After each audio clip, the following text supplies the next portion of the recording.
मैं अपने इस प्रोग्राम की टीम को, मैडम साहिबा को और उस्मान साहब आपको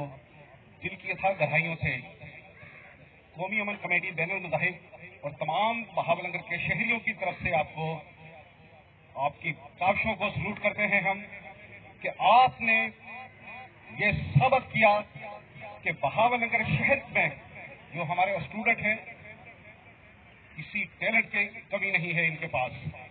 आज आपने इस प्रोग्राम की नींव जो रखी है ये हमारे दूसरे इदारों के लिए भी दर्ज है, ये सबक है उन इदारों के लिए कि बहावलनगर में किसी टैलेंट की कमी नहीं है, टैलेंट की कमी नहीं है। अगर कमी है तो हमारे ऐसे प्रोग्रामों की कमी है जो अरेंज नहीं होते। और मैं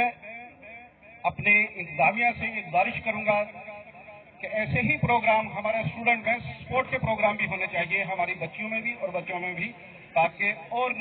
टैलेंट सामने आए हमारे स्पोर्ट में भी। राना मसूद साहब हमारे बैठे हुए यहाँ, वो बेहतर तरीके से समझते हैं कि बच्चियों को अगर हम स्पोर्ट के अंदर लेकर आएंगे तो सिर्फ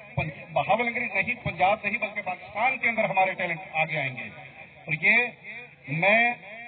अपने जितने भी मेरे साथ मेरे दोस्त आए हैं, मेरे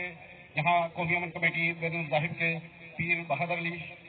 शाह साहब हैं, रब नवाज साहब हैं, चौहान साहब हैं, जिन्होंने अपना कीमती वक्त निकाला। और ये जो यहाँ मैं आपको बताना चाहता हूँ कि ये वो पाकिस्तान है कि जहाँ तमाम मज़ाहिबों को आज़ादी है, तमाम टैलेंट को आज़ादी है, कि अगर टैलेंट है तो उसको कोई नहीं रोक सकता। आप देखते कि चीफ जस्टिस राणा भगवान दास जो पाकिस्तान की सबसे बड़ी पोस्ट है, टैलेंट था तो वो सामने आए। अगर आप में टैलेंट है, आप में एजुकेशन है तो आपको कोई नहीं रोक सकता। प्रोग्राम का जो स्टार्ट